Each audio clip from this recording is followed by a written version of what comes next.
Ating pag-uusapan sa videong ito itong si Attorney Larry Gadon. Kasi ating napapansin na itong mga nakarang araw is parang tila nananahimik na itong abogado. And actually na-disbar na nga siya doon sa korte, di ba? At naghain siya ng motion for reconsideration. Pero hindi natin alam kung ano na ang update. But anyway, ito yung pag-uusapan natin, yung kanyang pananahimik at yung kanyang mga ginawa dati na kung saan is antay siya sa mga corrupt na gobyerno. Pero bago ang lahat, mga kapolitika, kung kayo ay bago pa lang dito sa aking YouTube channel, ay huwag kalimutang mag-like at mag-subscribe para kayo ay updated sa mga issue ng lipunan at issue ng ating bansa. Okay, so nung nakarang araw is meron tayong napanood na balita tungkol dito kay Attorney Larry Gadon kasi sinabi doon sa balita na kung saan is gusto ni Larry Gadon na i-extend yung term ng mga politiko dyan sa local government unit or yung mga local executives. So ibig sabihin, kasi every 3 years nagkakaroon tayo ng election, di ba? Yung midterm election. So ang gusto ni Larry Gadon is isabay na lang siya sa national position at hindi na magkakaroon ng election every 3 years. So naghain ng batas itong si Larry Gadon. Pero according doon kay Gatchalian, yung senador, na kung saan is hindi sila papayag or no yung magiging boto nila. At isa lang ibig sabihin nun, hindi lulusot itong gusto ni Larry Gadon na term extension. Kasi itong pinopropose ni Larry Gadon, mga kapolitika, is baka hindi lang yung LG once ma-approve or sasang-ayunan itong kanyang batas na isinusulong, is baka hindi lang local government unit ang isusulong nito. Alam naman natin na itong si Larry Gadon is maingay dati sa mga kritiko, especially sa mga anti-Marcos, kasi loyalista nga ito, di ba? At hindi naman siya anti-Duterte, pero anti siya sa mga Marcos. At kaya pala maingay dati kasi gusto lang ng posisyon. At dito mo talaga makikita na pag yung tao is involved na talaga yung salapi, yung pera, yung yung paninindigan, yung prinsipyo mo is nababago. Okay? At itong si Larry Gadon is anti-dilawan din ito dati, okay? Napanood ko pa nga dati doon sa senatorial debate at talagang sinupalpal niya itong si Miss Karen Davila doon sa senatorial interview. At sabi pa nga niya dati nung natalo siya doon sa senatorial race is, sabi niya dinaya daw siya at marami sila kasi magkasama nga ito sila Glenn Chong, pero si Glenn Chong is naging loyal na dito kay former President Rodrigo Roa Duterte kasi magkasama ito si Glenn Chong is supporter din ni Bongbong Marcos dati, pero naging antay na siya ngayon kasi dahil daw sa fraud dito sa election at hindi na nga tumakbo bilang senador itong si Glenn Chong. Now, itong si Larry Gadon is gusto niyang i-extend nga yung term ng mga politiko. Kasi sabi niya, hindi lang daw dapat economic amendments. It should be beyond the economic amendments yung gagawin. So, ano kasi yan gateway yung itong ginagawa ni Larry Gadon na kung saan is yung term ng LGU papahabain.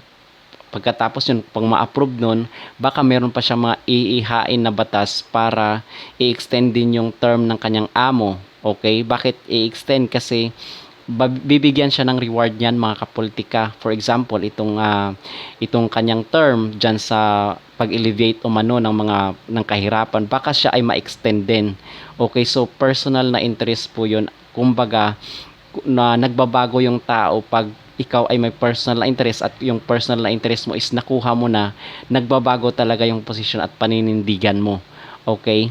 At dito kay Larry Gadon kasi maraming ang mga vlogger, influencer ni former President Rodrigo Roa Duterte is nagtataka dito kay Larry Gadon at may nabasa tayo na kung saan is ito palang abogado na ito na na-disbar na is nambablock na pala ito ng mga basher. Okay, unlike dati na kahit may mga basher siya doon sa page, yung mga basher niya yung mga tumiwalag na dito sa unit team.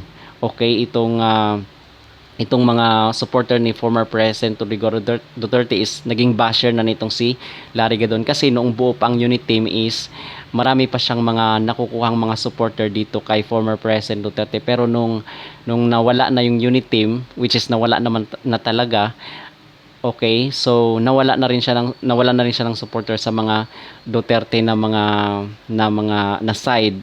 So, basically, meron na siyang mga basher.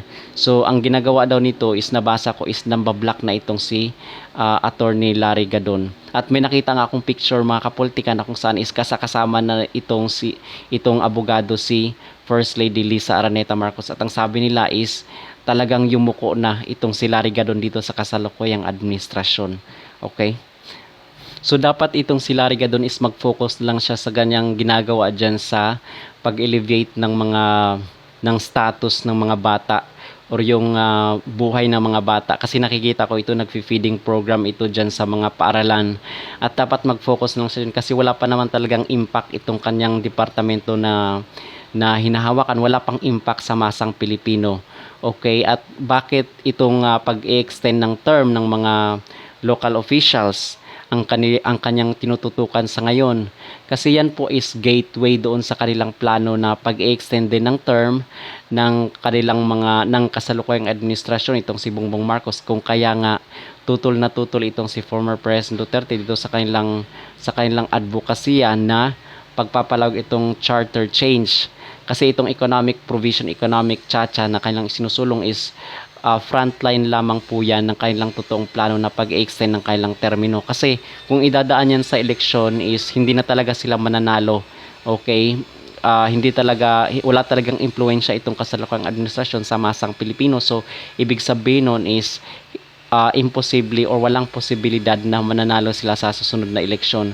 Kung kaya ang solusyon dyan is itong war, baka magkaroon ng war, kasi kung may war is sasabihin na i-extend na lang yung term, suspended muna yung election, or itong pagpapalawig ng term extension ng mga politiko at nandyan sa kasalukuyang posisyon sa ating gobyerno. So yun po ang isa sa mga solusyon para mapalawig ang kanilang mga term. Okay? At nakapagtataka bakit walang nasasabi itong si Larry Gadon dito sa Ninoy Aquino International Airport, itong NAIA, kasi dati 'di ba gusto niyang papalitan yung pangalan ng NAIA into MIA or Manila International Airport. Kasi itong si Larry Gadon is ayaw niya nga dito sa mga Aquino, 'di ba? Ayaw siya ng mga dilawan. Pero ngayon wala na siyang nasasabi. At bakit nung nagkaroon ng issue ng surot, nagkaroon ng issue ng mga daga diyan sa NAIA, sa paliparan, bakit wala siyang nasasabi? Bakit wala siyang nasasabi dito sa mga smuggling dito sa PCSO?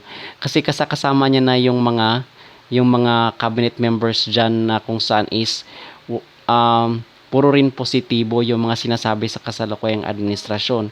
Kasi itong kasalukuyang administrasyon is ayaw ng mga kritiko na sa kanyang cabinet. Gusto niyang magkaisa kung ano yung ginagawa, okay? Unlike dito kay Latrix Cruz Angeles, dito kay Vic Rodriguez, itong kay Professor, itong kay Carlos. So, kung ayaw nila sa isang bagay is nag-e-express sila ng kanilang sama ng loob. Unlike dito kay Larry Gadon na kung saan is tumango-tango na lang dito sa lahat ng pulisya ng kasalukuyang administrasyon kahit talamak na yung korupsyon. Okay? So, dati napakaingay nito, pero dito mo talaga makikita mga kapolitika na kung saan pag involved na talaga yung salapi at involved na yung pagbibigay sa'yo ng posisyon sa gobyerno is nag-iiba yung mga pananaw mo sa buhay. Okay? So, ito yung patunay at sana man lang is pukusan na ni Larry Gadon itong kanyang departamento. Okay, instead na dito siya mag-focus sa pagpapalawig ng mga term extension ng mga politician na may mga personal interest. So yun lamang ating masasabi. Kayo, ano ang inyong masasabi hinggil dito sa pananahimik ni Larry Gadon sa ating bansa? Huwag kalimutang mag-like at mag-subscribe dito sa ating YouTube channel.